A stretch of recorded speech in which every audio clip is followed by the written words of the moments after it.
definition. I'm David Cadavy, best-selling author and entrepreneur, and I was just doing some late-night editing, and I wanted to do some shout-outs to some of the people who have been making reviews on the iTunes store.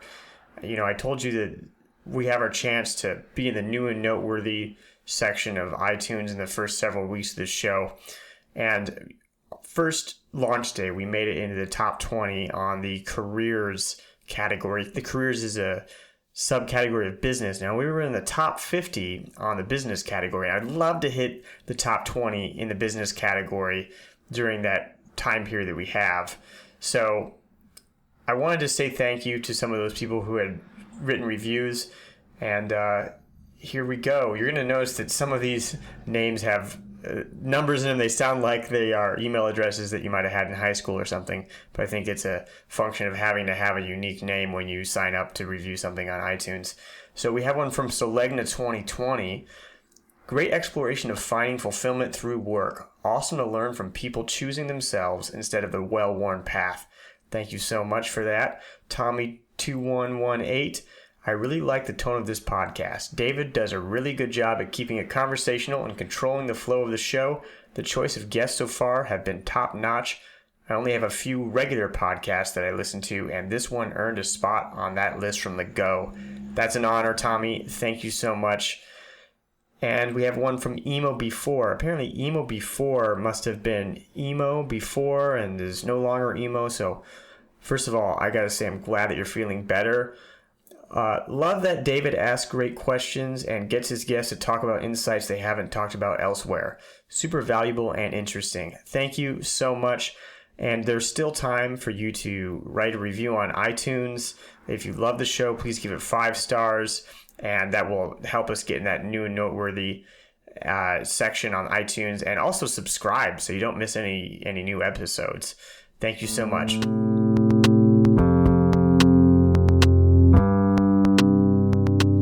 Like to listen to audio?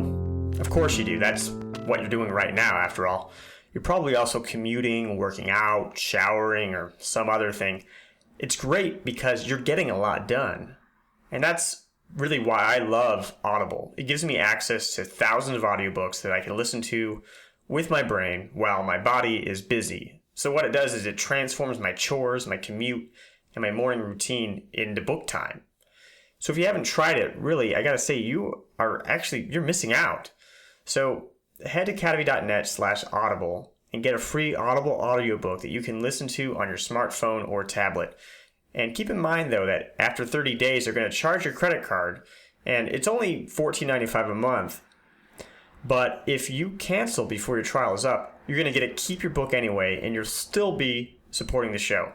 So I recommend you start off with How to Win Friends and Influence People. Now, that's not a hint or anything. It's a classic. It will change your life. Or you can choose from 180,000 other titles. Just go to cadavy.net/audible and claim your free audiobook.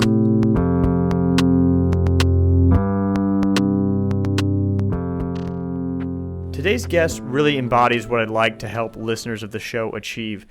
She's really built a business and a lifestyle doing the things that interest her, and she really injects her own personality into everything that she does.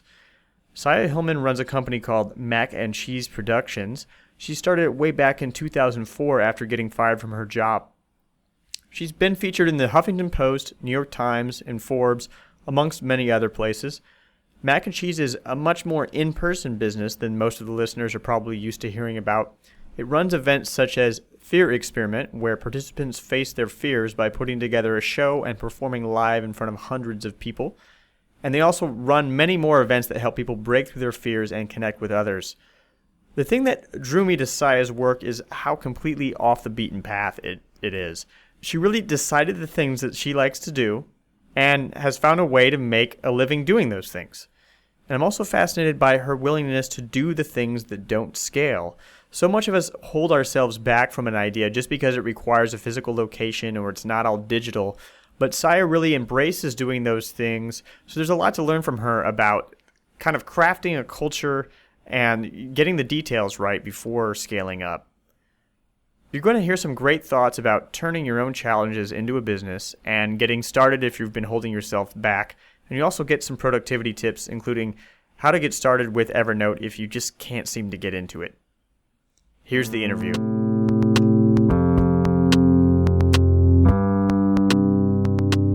Okay, I'm here in the studio with Saya Hillman. And Saya, I was watching your TEDx talk the other day, and you said that you once made a list of things that you'd like to get paid to do. And on that list was things like make collages or play board games. So my first question for you today is, are you a professional board game player?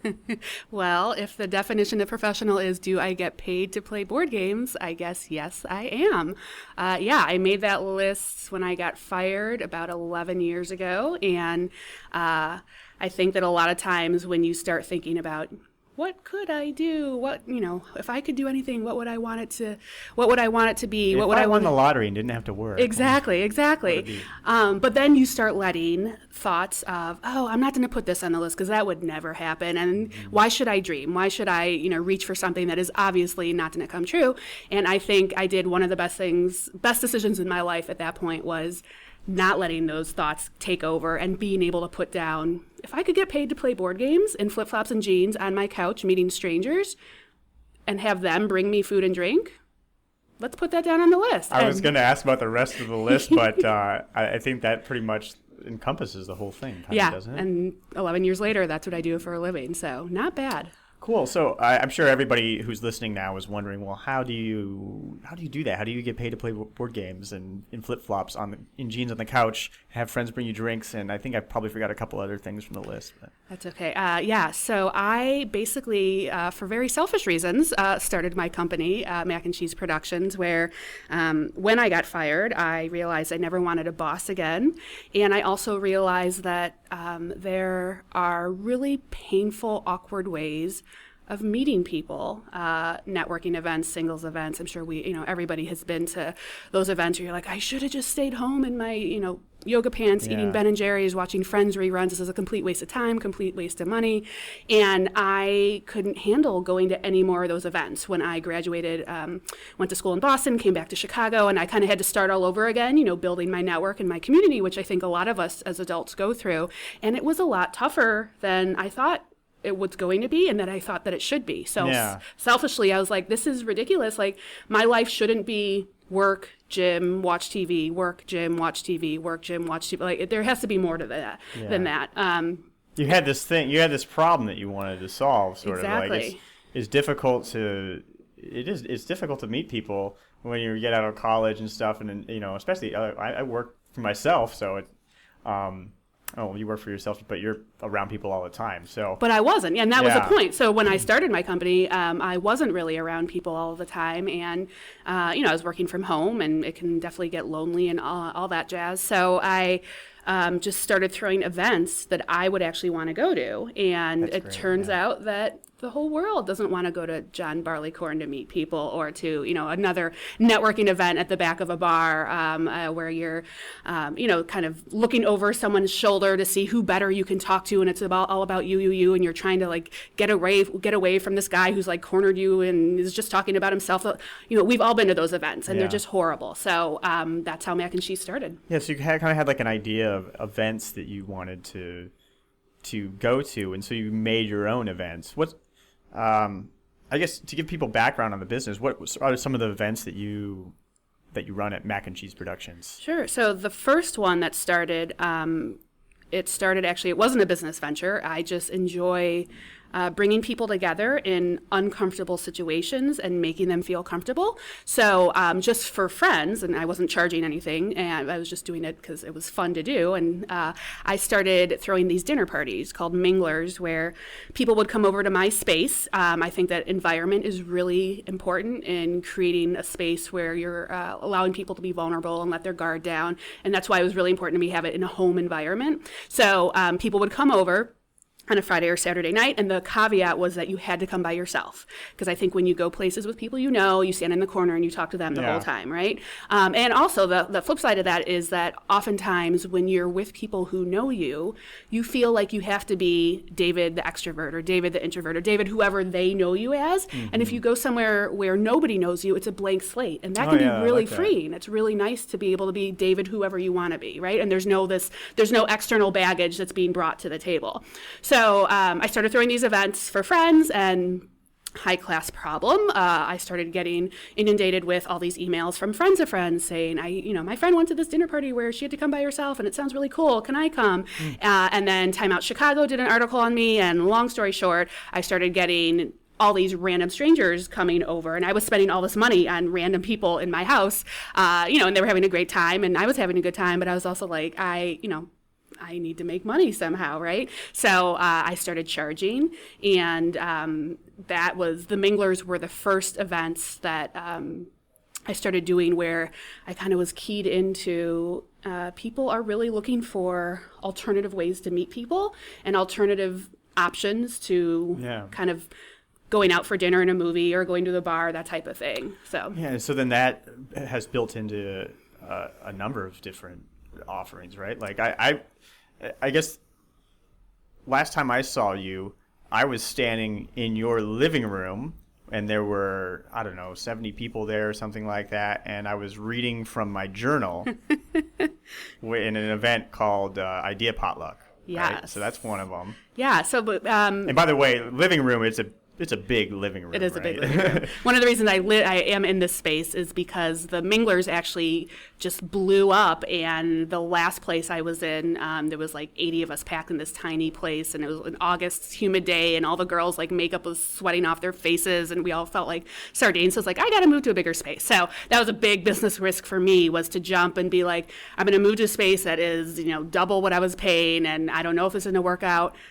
One of the best decisions I ever made. Opened up so many doors. One of them being Idea Potluck, where I'm a big believer of stealing and tweaking. There are so many wonderful things that are out there already. So, don't reinvent the wheel. Cliche, I think, is very applicable, but there's a lot of things out there that you may like, except for X, Y, and Z. A couple of things that you want to change about them. So there are numerous events out there that have this kind of short format where a few select people, 6, 8, 10 people are given, 5, 6, 10 minutes to do whatever they want. And so that has existed for years now. Picchacacha, Ignite, TED Talks, those are a few examples.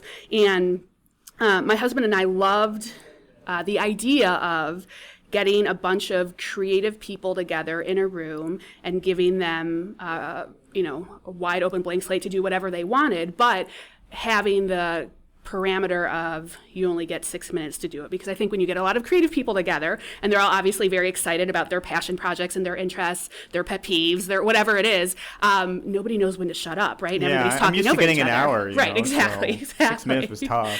And also I think that, this society we're in today, everybody has such short attention spans. And so I thought 6 minutes is perfect. So what we did is a lot of the similar events that are out there require you to use slides and technology, and not everybody is into that, and I think that can take away from some presentations. And also, as an audience member, I don't necessarily want to sit and listen to 8 PowerPoints in a row, right? So I stole the idea and I tweaked it, where now our rule is just 6 minutes, and you can do whatever you want, and that's why you were in my living room. And also, when you invited me to it, your invitation sort of pushed me to this idea of reading from my journal, which was a very personal thing that I probably wouldn't normally do. And I don't remember what it was about your invitation, but somehow I was like, well, I could talk about, these various things, or here's some presentations I have, or, I could just read from my journal. I think that was one of the ideas that you kind of suggested. So you definitely had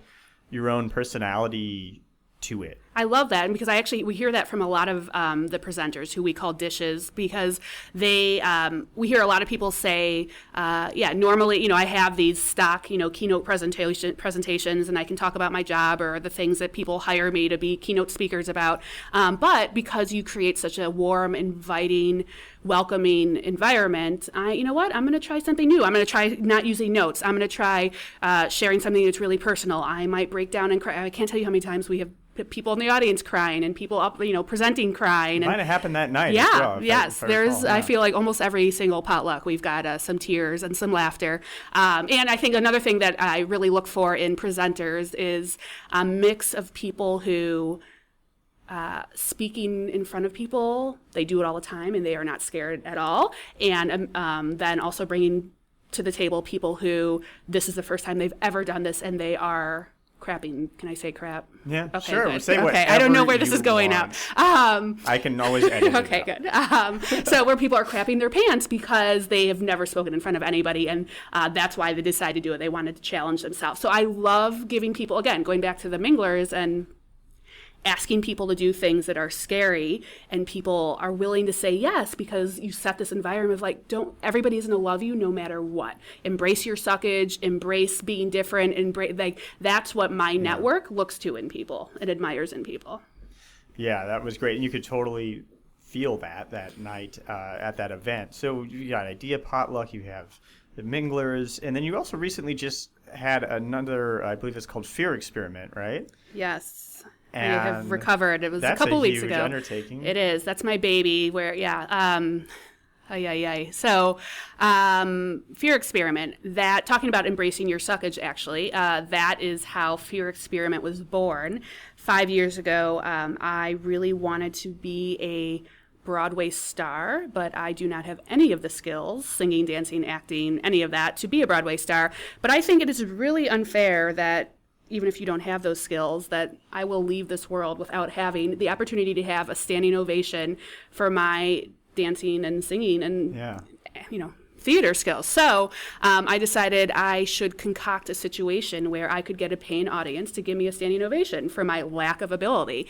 And I was like, well, no one is going to pay to see me do any of this stuff by myself, but they might pay to see a group of people saying, I'm bad at this, I'm owning it, and let's go, as a way to challenge themselves. So, and I also have this huge network of people who say yes, whose default is yes as opposed to no, which makes my life so much fun, knowing I have these crazy people who will say yes to anything I propose. So 5 years ago, I proposed Dance Experiment, and I just kind of pulled that name out of thin air, and I said, this is what I propose, that I will rent a dance studio. I will hire a choreographer. We will look for a theater. We will attempt to sell tickets. In order to participate, you have to sign up by yourself as a way to meet new people and challenge yourself. You have to be bad at dancing. And something about this whole idea has to scare you, whether that's being photographed, whether that's selling tickets, whether it's performing, whatever it is, the time commitment, financial commitment. And so I did all that, and I sent an email to probably 50 friends of mine who I thought would not be absolutely aghast at this idea.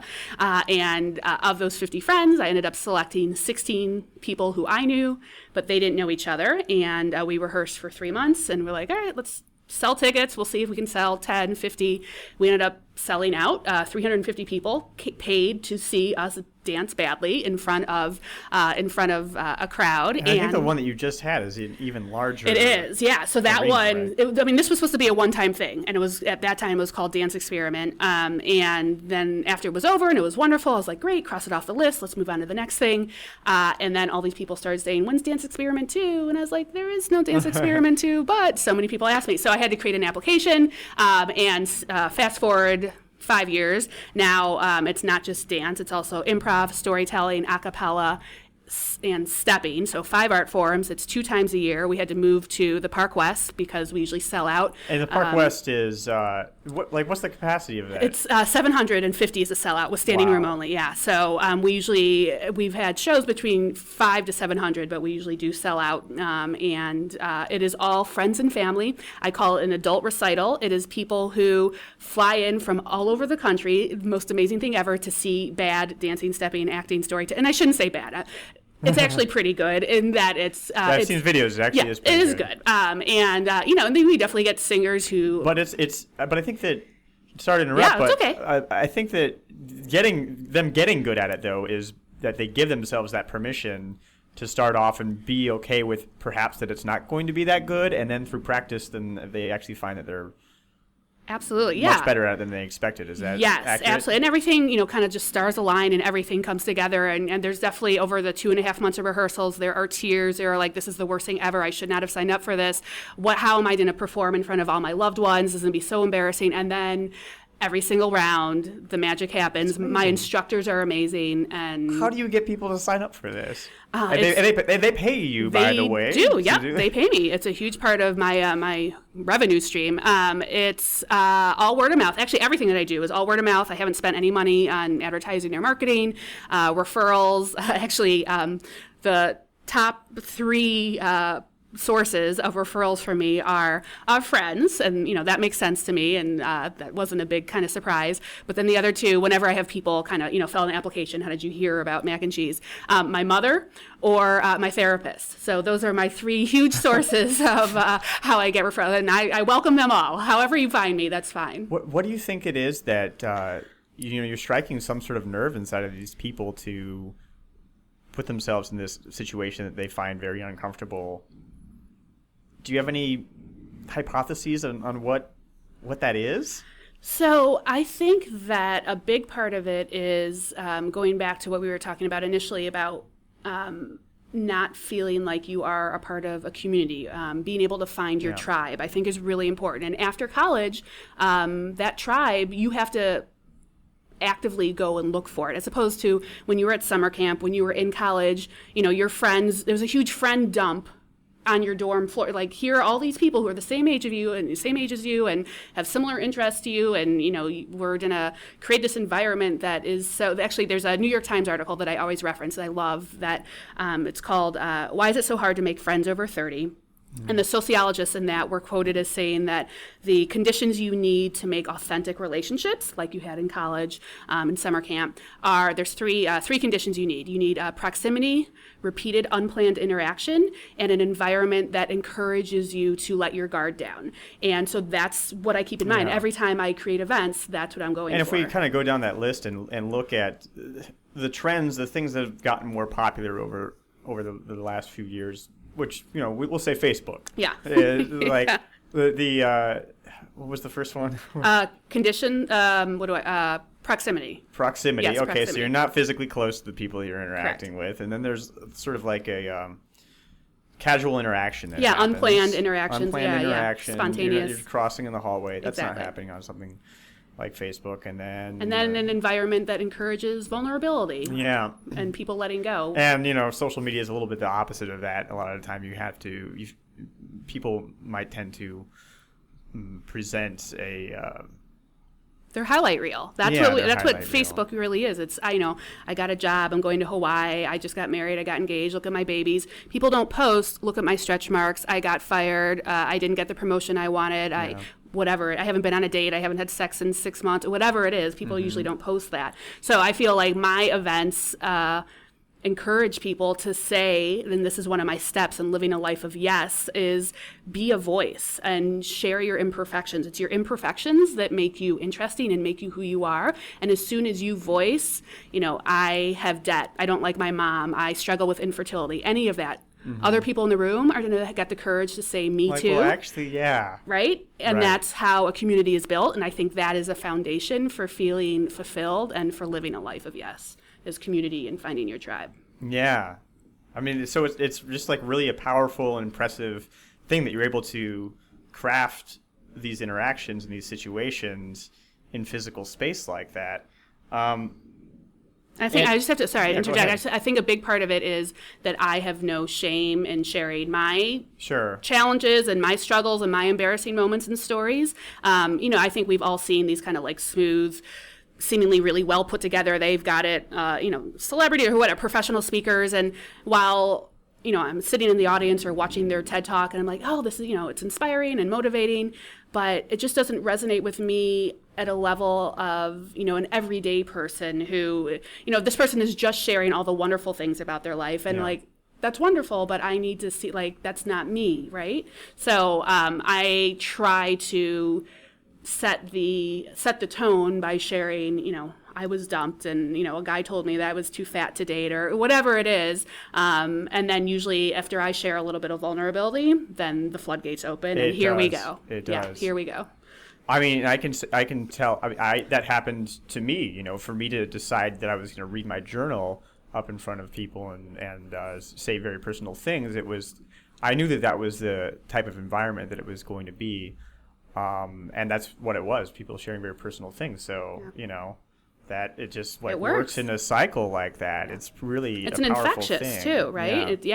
So my hope is not only will you as an audience member or you as a participant, you'll be at this event and you'll be inspired to be vulnerable and maybe step out of your comfort zone, but that hopefully you will infect other people with that, and that's how I'm planning world domination. So let's go. But were you always that way? Were you always willing to share those things and put yourself in that vulnerable place? Not at all. I had no personality up until college. I have a very... Well, that's normal. Well, I feel like there were definitely, people that I went into middle school with and high school with who, they had opinions and they shared their opinions and they weren't afraid to be a little bit different. And I was very abnormal childhood, which that's a whole nother hour, so we won't go into that. But my whole goal growing up was I wanted to be quote unquote normal, and normal to me meant fitting in and being the same as everybody else. And I am different from everybody in so many different ways, whether it's I've always been 6 feet tall, raised by a single mom, I'm biracial, we didn't have money and all my friends had money, we didn't have a car, Tupperware, microwave, anything that plugged in basically, blah blah blah. So I could go down that path. But so going to college, I went to Boston College, which is a very white Irish Catholic place, and I am none of those things. And I totally stuck out, which in my previous life, that was the end of the world. I was like, oh my God, I stick out. This is horrible. I just want to be like everybody else. But people that were more interested in somebody that was different. Yeah, they started treating me like I was this like exotic bohemian, lady from the exotic Midwest of Chicago. And I started realizing that, you can make your differences work to your advantage and they can be beneficial. And that's when I think that's when the seed was planted of like, all right, turn to things that maybe were hurtful or that make you different, that were painful moments of your life, that you can actually share those things and get power and strength through sharing vulnerability. So I think that's where I started learning that lesson, was in college. And then once I got fired and there was shame in that, and it actually took me probably, I've only been able to say I got fired for the past few years. I used to say I got let go. That to me was there was less shame about getting let go. Yeah, I got fired too. Right, yeah. But it took a while, I don't know, for me it took a while to own that and to say I got fired. And I got fired at age, I think I was 25, 26, and none of my friends, I didn't. Well, no, were you? I think I was 28. Sorry, actually, I got that wrong. Okay, but I just thought I didn't know any of my peers who had been fired before, and so there's a shame about it. And then again, kind of just realized that I'm not the only one. And as soon as I start saying, "You guys, I got fired and it sucked," and I dealt with this and this and this, everybody's like, "Me too, me too, me too." And so being a voice and realizing that you are not alone is one of the most eye-opening and ways to give yourself power, I think. Yeah. So what was that first few weeks after you got fired like? 'Cause for myself, I remember in the conversation that I was having with my boss, who's a friend of mine. I don't have any, no hard feelings towards her at all. But in that conversation, I actually said, this is going to be a very special day in my life, July 17th, 2007. So thank you, because I knew at that moment that I didn't actually want to be working to begin with, and that I was probably never going to work for somebody again. Yep. So what was it like for you when it actually happened, and how long did it take for you to... Yeah, well, that's great. That's interesting to hear that you say you do right away that, this was going to be a really good thing. Right now, 11 years later, I absolutely say hands down getting fired was the best thing that ever happened to me. But in the moment, and probably for 3-6 months later, as I was still getting unemployment and unsure how I'm going to pay for health insurance and, seeing all my friends buying condos and going on vacations and me, unable to buy tofu at Trader Joe's or whatever, it was a struggle, definitely, for the first year-ish or so, as I was just trying to figure out, trying to find my way and not really wanting to do anything where there was already a path, which can be a good thing and a bad thing, and that, a bad thing in that you feel like you're kind of out there by yourself, and I don't have someone who I can copy, or who I can look to or whatever. But then I have realized that actually I think is one of the best things about what I do, is that nobody has done this before, and so there are no expectations. There's no you're doing this wrong, because you can't compare me to anybody else. So I have this like blank slate and all this freedom to do it however I want to do it. And so you just said, you said thank you to your boss, and absolutely, I mean, I do not think I would have had the courage to leave and to go out on my own had he not fired me. So that was I'm my so problem. thankful. As I don't think I didn't want to be there at all. I didn't want to be working, but I had this, at least with my upbringing, there was just sort of this belief about having a job or something, that was like a thing that you needed to do. And honestly, like I had, the first few weeks was just, looking at my arm and touching it and realizing that I still existed and that I wasn't going to disintegrate. And I had plenty of money in my bank account, and realizing like, oh, I could actually exist like this for quite a while. And then just getting comfortable with that was the first few weeks for me. Yeah.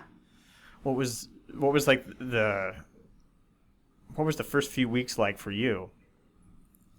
I know it was all kind of a blur. So I should actually initially say, so my company is Mac and Cheese Productions, and Productions, so the job that I got fired from was I was an associate producer at a nonprofit that makes documentaries on social issues, so public housing, inner city violence, education, and I had gained these technical skills, these editing skills, video editing and producing skills over the year that I was there, and I really enjoyed it, and I didn't want to let that go. So when I came up with a list of things I wish I could get paid to do, the second thing I did after that list was, if I was going to name my company, what would I name it? And I made a list of all the things that when I think of them, they elicit really positive, comfy, warm, fuzzy feelings inside of me.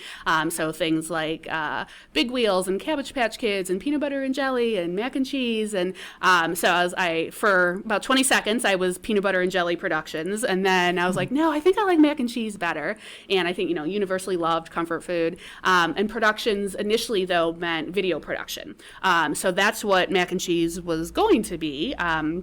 And so video production, for that first year I was doing, I found my niche was with nonprofits who would hire me to do videos for, their big galas coming up. Before, isn't it? Or? I was making documentaries as opposed to when I started my own business. It was more, I was making, short video pieces to put on websites and promotional stuff, that type of thing. And I was doing a lot of stuff for individuals, like, we're having a family reunion, can you put together a slideshow of grandma or something like that. But then that's when I started doing the minglers, and just for fun again, and that's when I realized that there is this huge want and interest in meeting people through different alternative ways, and also that's where my passion lay. Yeah. So that's why I gave up the video, and I considered myself very lucky that Productions doesn't just have to be video production, can mean a lot of things. But the video production probably helped pay the bills for it totally paid the bills for and the you first. got comfortable with the idea of, for me, I know there's a big transition of just like getting comfortable with the details of having a business, of like, you have to have like a different bank account. Right. Am I an S Corp? Am I LLC? Am I, all the like permits you have to get and all that stuff. Yeah, absolutely. And I DIY'd it.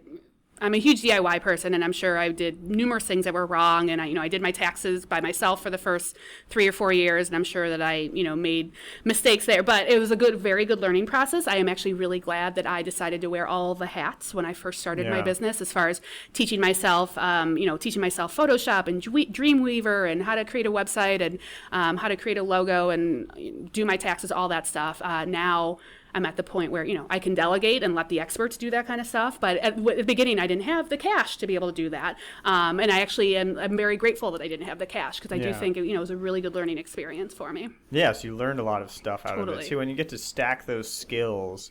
There's some of these things that I know, having been in my own business 8 years or something like that, they just forget how difficult some of those first skills were of even knowing what you open a bank account, or what is the entity and all that stuff. Yeah, So absolutely. And it could be very, it's overwhelming. And I found that a lot of the Cheez-Its being people who come to my events, over the 11 years, that is one of the main hurdles that they seem to face is, I really want to make a change in my life, socially, professionally, romantically, spiritually, whatever it is, but there are so many options out there, and so I'm paralyzed by the choice. And so I try to help Cheez-Its understand that having choice makes us infinitely richer than so many other people in the world. The fact that, we have an education, the fact that we have a support system, that we have these resources at our disposal, that you should see choice as a good thing and not a negative thing and not be paralyzed. And I see way too many people say like, oh, I would start my business, but I don't have a website, but I don't have a logo. It's not the perfect time. I always talk about the perfect time unicorn. He is never coming. It is never going to be the perfect time to do something. Just do it. Nike the bejesus out of life and it'll work out. I love Tina Fey's quote, say yes and figure it out later.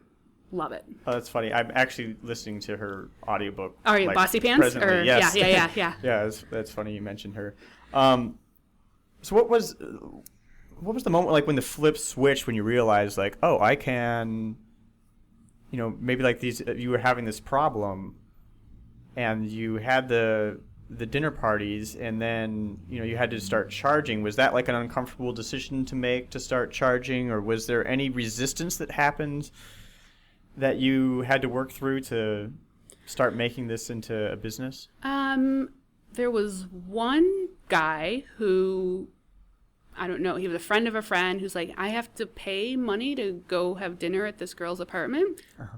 And I still remember that was 11 years ago. That was my only one. But for you personally, there wasn't any sort of fears? Yeah, no. I mean, so I did fear that more people would have that reaction, and especially when I started charging my friends. There's that weird thing. But I mean, to be honest, like I need to pay my bills, and I think you have to value what you do, and I started realizing that I'm spending so much time, and I'm offering something of value, and you know what, you're never going to be able to please everybody. I would say that with prices, and I hear this all the time from people.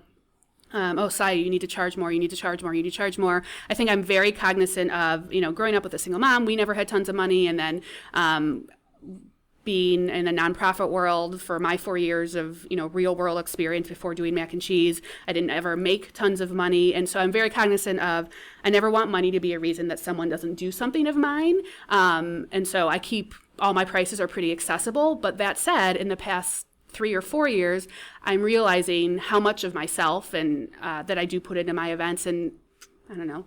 They're awesome events, and I think people do value them, and they will pay, more money for that. So I'm at the point now where I definitely want to keep some events that are, $15, $25, $100, and then there's other people who can afford to pay a few $1,000s, and it's actually you can solve with a higher price point too. You can solve deeper problems. Absolutely, for them as yeah. well. And what's been really awesome, just speaking of the fear experiment. So many of the alum have had such an amazing experience that over the years they have informally asked me, I had such a good experience, I would love to give you money to allow future people to participate who maybe couldn't normally afford it. And so that just happened informally for about the past 4 years. And finally I was like, all right, let's start a fear experiment scholarship. It's completely 100% funded by alum who decide that they want to give back, and that started last spring. And I've had, I think, 8 people who probably would not have been able to do fear experiment now able to do it. Yeah, and going back to the fears of having somebody react poorly to something. I know that's something that a lot of people run into, or I will hear people say about even starting a blog or something, that there's going to be haters, or they're going to get an angry email every once in a while or something. And I know that's held me back a lot of times myself, is thinking about all the stuff that can go wrong, right? And usually it doesn't, and usually it's not as big of a deal. The movie playing in your head of what could possibly happen is 1,000 times worse than what actually happens. Right. We are so good at talking ourselves out of stuff and making things to be so much more than they are, and going to that what if point. It works out. It really does. And I think it's one of the best decisions I made as an adult was to take an improv class. I think improv is one of the most awesome, horrible, scary, best, worst things that you can do for yourself as far as working on that fear of I'm going to fail, I'm going to embarrass myself, getting rid of judging yourself, getting rid of judging other people, even if you have no plans to, be the next Tina Fey or be on Saturday Night Live. I think everybody should actually be required to take an improv class. It makes you a better person, better boss, better employee, better spouse, better significant other, better friend, better parent.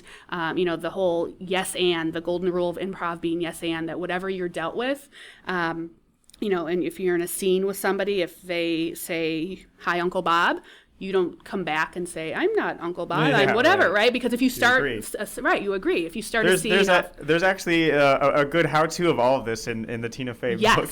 Yes, everybody should go read Bossy Pants. It's an amazing, it's a Bible for life, I think. But my favorite improv story is I went to an improv show once, and a girl in the show accidentally fell off the stage, and because she had such an awesome, supportive group around her teammates for the rest of the show would on purpose fall off the stage, so that it made it look like that what she did at the top was not a mistake. And imagine if you were in an environment where you never had to worry about making a mistake, and that you could do whatever you wanted, and that the people around you would support you. Imagine what a beautiful world this would be. Not to get all like hokey and whatever, but go take an improv class. Well, yeah, and I took improv classes as well, and it's I would highly recommend it to anybody. Yeah. In fact, I feel sorry for people if they don't actually do it. If they hold them back from doing it. It's so fantastic and useful for so many different things. It's really interesting to see the way that you've scaled up from just having dinner parties to having these events, and now you're talking about charging more and more. I know that in the tech world, where I definitely have a foot in there, people are often afraid to start a venture or will resist starting a venture because they feel like the activities or whatever they're doing won't scale, that it's not like this electronic automated thing. Mm-hmm. And so when you're doing events, that's a thing that clearly doesn't initially, quote unquote, scale. Was that ever a fear that you had, or did you ever think this isn't a big enough thing for me to pursue to build into a business? I would say initially I didn't have those thoughts at all, because I was just worried about how am I going to pay rent. So I didn't have time to think about that stuff. I just got to get out and do it. And it occupied all my time. And so people always, MBA students are always like, "You never had a business plan. That's the worst thing in the world." But I didn't want to spend time thinking about where do I want to go in 5 years or 10 years. I need to just go and do it. Right. So initially I wasn't concerned about that. But then I started seeing, as I got more and more entrenched in the entrepreneur world and startup world, I saw a lot of my peers who were, getting angel investors and VCs and venture capitalism, and they were getting on, the cover of this magazine or featured here, and they were scaling and going to other cities, and I was like, oh, well, that's, I am not successful yet because my peers are doing this and I have not yet reached that. So, and going through incubators and all that. So I was like, all right, I need to go to business school. I need to be in an incubator. And then I realized that I had all this stress in my life, and it was completely self-created stress. Nobody cares about any of that. If me not having an MBA did not take away from my ability to be able to throw an event. And people were having amazing times and telling all their friends about all this awesome stuff that I was doing, regardless that I didn't fit the traditional mold of success, right? I like Stephen Covey always talks about you want to make sure that your ladder is not leaning against the wrong wall of success, right? Because I think that we all have different definitions of success, and so my success is going to be probably very different from your success. So it took me a while to realize that, but then once I did realize that it's okay that I don't have all those things, that I let scaling go. And so initially that was I gotta grow mac and cheese, and I gotta get it in X number of cities, and I have to find Sayas in San Francisco and New York and Boston. And then I realized my mantra over the past few years has been, let me get it right in Chicago first and make sure I can do it well here and make sure I can serve myself well and serve Cheez-Its in Chicago well.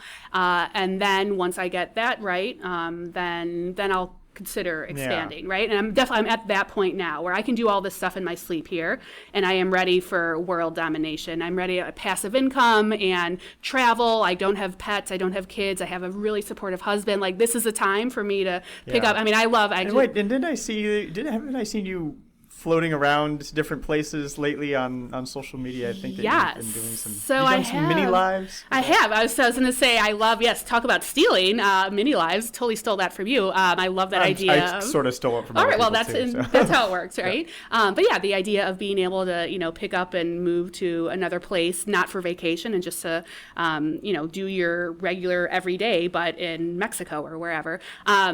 So yes, I have been traveling a lot more, and I've been doing, mostly it's been speaking engagements and kind of, one-off workshops. I have not yet done the next level of expansion, which to me is, do I actually move somewhere for a few months and do Fear Experiment in San Francisco? Obviously, that is not sustainable. I can't move to all these different places and be the person who runs all the things. So do I want to find Sayas in all these different places? Do I want to franchise?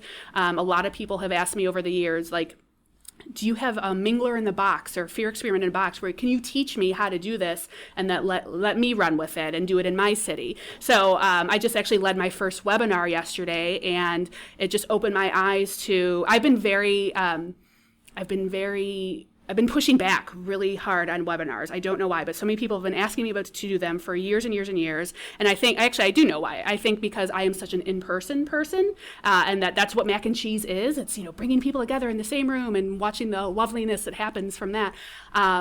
But doing the webinar yesterday made me realize how fun and easy it is to spread Life of Yesness, and that you can, if you do a good job creating this online vibe and community and outlet, that those people are going to get together in person wherever they are. So as far as scaling and expansion, that's where I am right now. It's doing. You've been able to sort of curate these experiences and build the culture of it all, and you're also building a little bit of skills with doing these events in other places, or you do the speaking, you get used to how to keep things running in your home base while you're away, and you can slowly stack those. Absolutely. And eventually scale up, whether it's franchising or hiring somebody in another location or doing webinars. It's a great way to scale. Yeah, I was amazed at how fun it was. Yeah, it's just so easy too.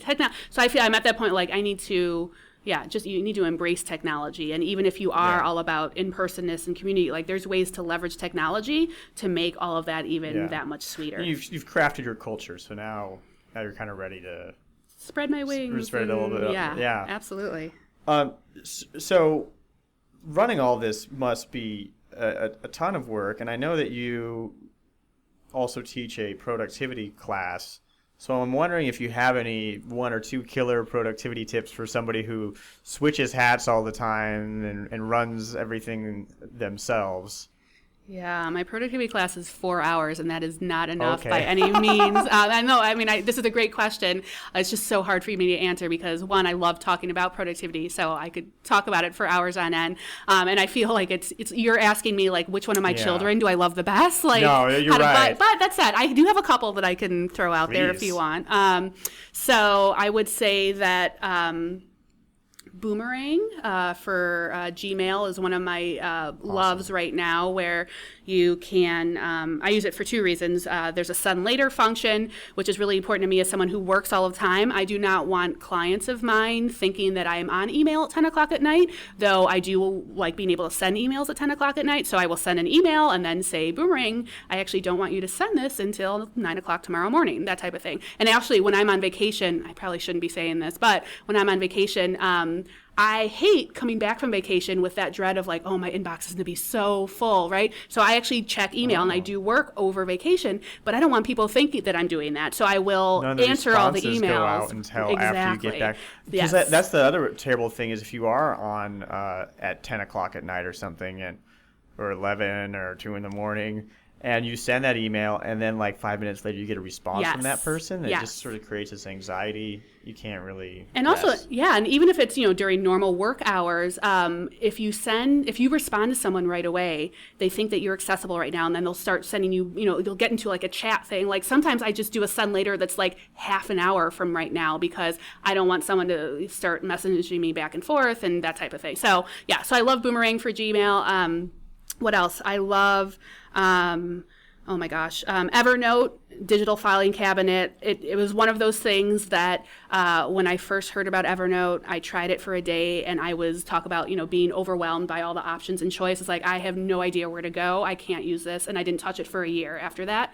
And then I hear that read. really commonly. Yes, People would say like, all the I time. can't get into it. Yes. And I was yes, one of those people absolutely. too. I hear it all the time. What actually really helped me was I discovered a few people who had done all the legwork already, one of them being Michael Hyatt. Michael Hyatt has an amazing blog that has a Yeah, he gazillion does. Evernote posts, just talking about how to tag everything, how to set it up so you're organized, and just giving some really practical, fantastic examples of how he uses it both personally and professionally. So now Evernote, I can't imagine my life without Evernote. Yeah, and I actually have a tip for getting started for that for people who can't get into Evernote.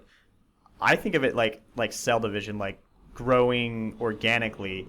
If you start with one notebook called Inbox with a note in it called Inbox, and whenever you want to put something, whenever you have something you want to record, you just put it in Inbox and you just let that file get big. You will know when it's time to create Another, new note yeah. or a new notebook, and then eventually you can grow into the stacking and the tagging. That's feedback that I hear all the time about Evernote, that people can't get into it, and that's the thing that works for me. I still have an Inbox note in every notebook that I have. So, because I don't want the cognitive anxiety of trying to decide whether I should make a new note for something or not. So, yeah, so those are some great tips there. And I actually have on my website, because I get asked all this stuff all the time, and I'm a big person, a lover of efficiency. I was like, I just need to put all this stuff in the FAQ section. So if people are interested in more of my favorite apps and productivity tools, on my FAQ page on my website, macandcheeseproductions.com, there's a whole list. And I also noticed on your website that you've gotten quite a bit of press coverage. So I wondered if you had any tips for any folks out there on how to get press coverage. I don't know if it's, sometimes sometimes it happens. I'm not very good at being proactive about it. Yeah, so I would actually say that 100% of the press that I've gotten has quote unquote fallen in my lap. And not to say that I don't work hard, but I don't actively, just like same thing for speaking engagements. I don't want to have to pound the pavement. I don't want to go look for press. I don't want to go look for speaking engagements because it's going to make it not fun for me. So all the press I have gotten has kind of been the same thing as far as the Cheese It to find me, all word of mouth, and so it's all just fallen in my lap. That's equally useful advice as any advice, I think, is that if sometimes being proactive about press can distract you from absolutely, and it doing can the make work. you hate your job. Like if you're doing like doing sales it. all the time, right? Or what that Yeah. Well, I think if you have a product or a service that sells itself, that is the best thing in the world, right? Yeah. Now, as we wrap up, I've got some sort of rapid fire questions. Oh, no. They might not go that fast, but They're not math, we'll are see. they? I No, can't do no, they're math. not. Okay. What's the biggest compromise that you've had to make in building your business?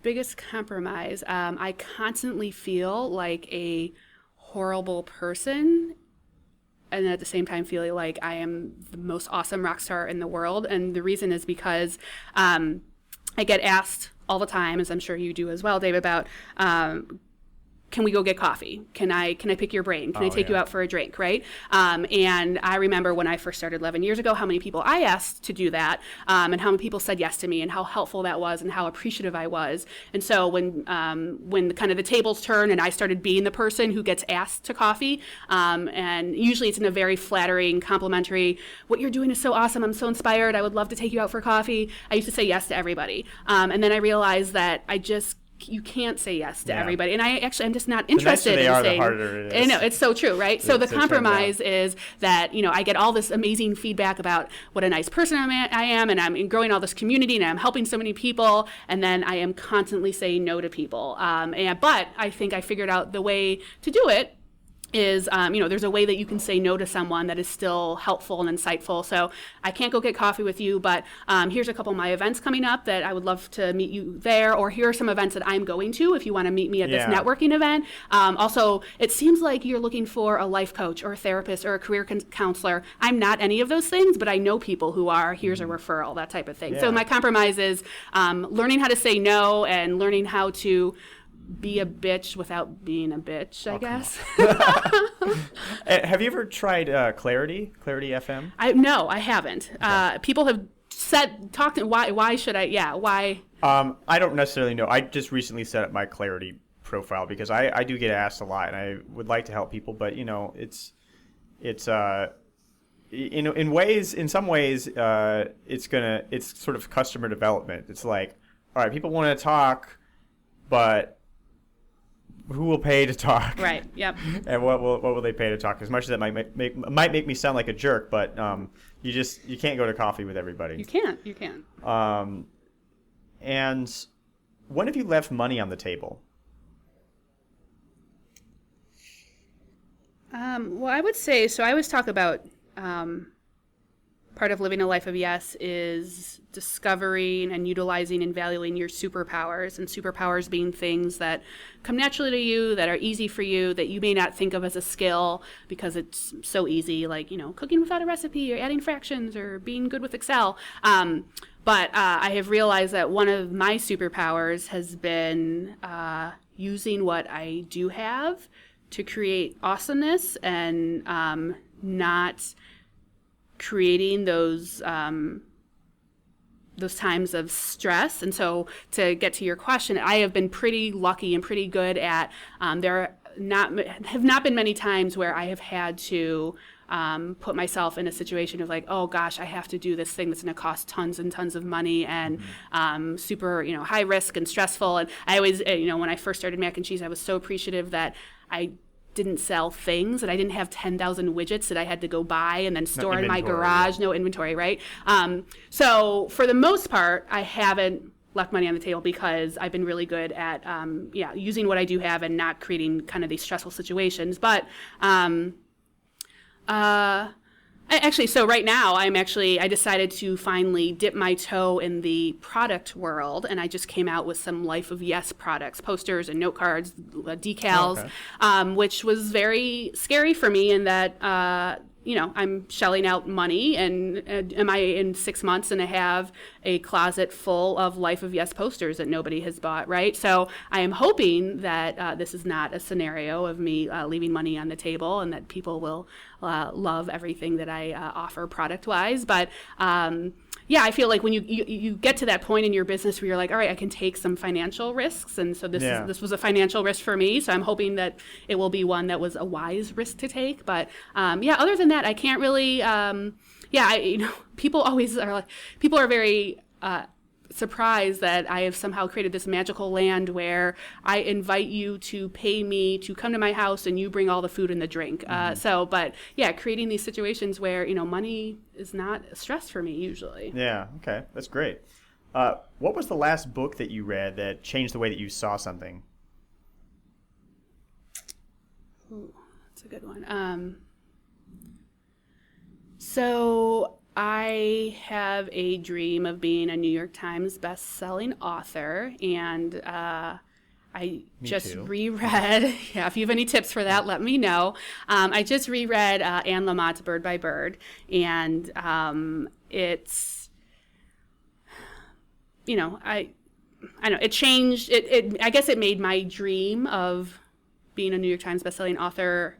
It made it more real and attainable because she just does such an amazing job of kind of just breaking things down. And Bird by Bird is the name? Yeah, Bird by Bird. And what is that? It's a so she's for those of you that don't know her, she is a writer and has been writing for years and years and years, and she's very very transparent and just very skilled in kind of giving her readers all these aha moments, and she's very funny. And so the Bird by Bird is a and I was going to say kind of a how-to. So if you want to be a writer, this is how you do it. But it's so much more than a how-to book. But for anybody who's interested in writing a book or just writing in general, she just deals with all of the, like, how do you get past feeling like you're an imposter and that, you're not an author and a writer, so you shouldn't be writing a book, or how do you deal with writer's block, all that kind of stuff that we all go through, right? And she does it in a way that just gave me a lot of aha moments and made me feel like, all right, so I can do this. So, let's stop making excuses. That perfect time unicorn I referenced earlier, like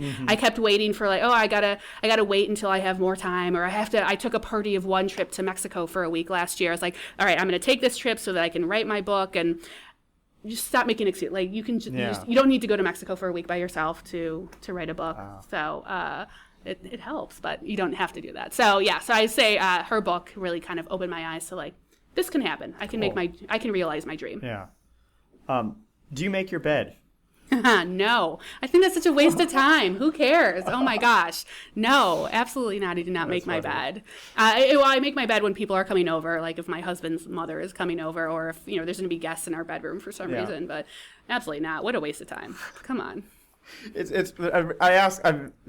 the second guest that I've actually asked this, and it's one of these things that I've heard before is, like, the one tip for having a productive life is to make your bed. And it's something that I didn't, have the same thought about it growing up, especially when my mother would want me to make my bed. I just thought it was such a waste of time. Like, you're going to sleep in it. Right. Again, but I recently started doing it. And has it made a difference? It's probably still a waste of time. Yeah. It's like I kind of rue the day that I started being concerned with the cleanliness of my living space. Because, clean mind or clean space, clean mind. There's some saying about that. Something prolific. I mean, there's actually some people cleaning my apartment right now. So I don't necessarily need to do the cleaning myself, but I like to have it clean now, and I just wish that I didn't. I wish I was like I was when I was 20 and I didn't care. I think but you do what works for you. I mean, that whole... people also say that, especially if you work from home, that in order to be productive, you have to wake up at a certain time every day and you have to put pants on and get dressed. And that is one of the perks for me of being self-employed and working from home is I rarely put pants on. And that to me, like, that doesn't make me, so the whole point of that is make your bed, don't put pants on, don't make your bed. Whatever works for you. That's... And, it was funny because when I invited you for the interview and then I said, I could come to your place or you can come to the studio, you said, well, I'll go to the studio because then I'll put pants on. But I hope you were going to put pants on anyway. If you would come to my space? I don't know. I'm so comfortable in my own space and with you. You should take that as a compliment that I'd be sitting around, no pants on. Compliment taken. Maybe that's the name of your podcast. I don't know. No Pants Podcast. I don't know. No Pants Podcast. Yeah. It actually has some nice alliteration to it. Yeah. It would work really well. Feel free to take that if you want it. I'm going to Google that after that and make sure that somebody hasn't taken it before. Do you have any final message for people who are listening or ways they can contact you? Sure. Or both? Yeah, let's do both. So final messages. Thinking of the webinar, just coming off this webinar that I did yesterday, we asked a couple of poll questions, and one of the questions was, do you ever feel lonely? And I think 70% of the people said yes, they feel lonely. And there were some other questions about, do you feel shame? Are you embarrassed? Is it hard for you to ask? Is it hard for you to say no? Is it hard for you to go places by yourself?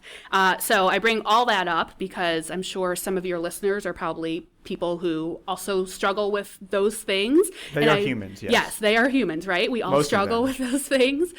So just again, reiterating you are not alone in all of those feelings, and that the power that you can find in realizing you're not alone, not having shame about X, Y, and Z, and then also voicing whatever it is, whatever your issues are, your concerns are. So just I would highly encourage people to be vulnerable. Watch Brene Brown's vulnerability talk. Her TEDx talk is amazing. Oh, yeah. So be vulnerable and take an improv class. And if you don't know what you're awesome at, this is one of the saddest moments in my 11 years of doing Mac and Cheeseness has been when I ask people on applications, I ask them 2 questions. What are you good at? What are you proud of? And then also, what do you wish you could change about yourself? What don't you like about yourself?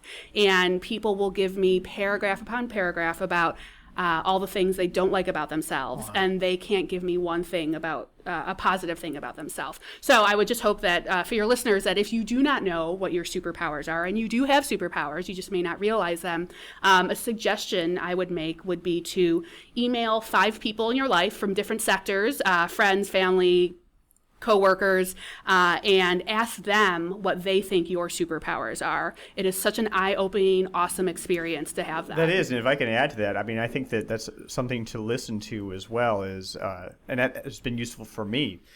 Times when somebody has maybe made an observation about me that I was good at something, and I would say, oh, really? Like, I had no idea. Because those are the things that you can't see because they come easy to you. Yep. Absolutely. And so it's hard to tell. Absolutely. And if you ever just need to pick me up, it's so easy to beat yourself up. Send out an email and ask people what your superpowers are. So I would say that, encourage people to do that. And then as far as getting in contact with me, macandcheeseproductions.com is my website, and I'm super active on social media, Twitter, Instagram, all that. If you follow the Life of Yes hashtag, I usually tag all my things with that. And if you're in the Chicagoland area, come on out to an event. And who knows, World Domination is happening, hopefully, so maybe I'll be in your city at some point. Yeah, awesome. Well, thanks so much for coming outside. It's been a lot of fun, and I think that this will be really inspiring for a lot of people and get them to go ahead and take action. So thanks so much for coming here. Yeah, my pleasure, and you were worth putting pants on. Great. Thank you.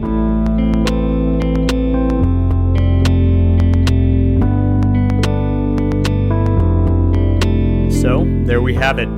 Before I go, I gotta ask, do you like books? If you do, I'd love to send you my book recommendations. About 90% of them will be nonfiction on subjects spanning from biographies to neuroscience. Just go to cadavy.net/reading, sign up, and you'll get my first set of recommendations right away. You'll be supporting the show if you buy any of those books through the links in the email. This has been Love Your Work, and I'm David Cadavy. The theme music for this show is See in You, performed by The Album Leaf, courtesy of Sub Pop Records. Love Your Work is a production of Cadavy Inc.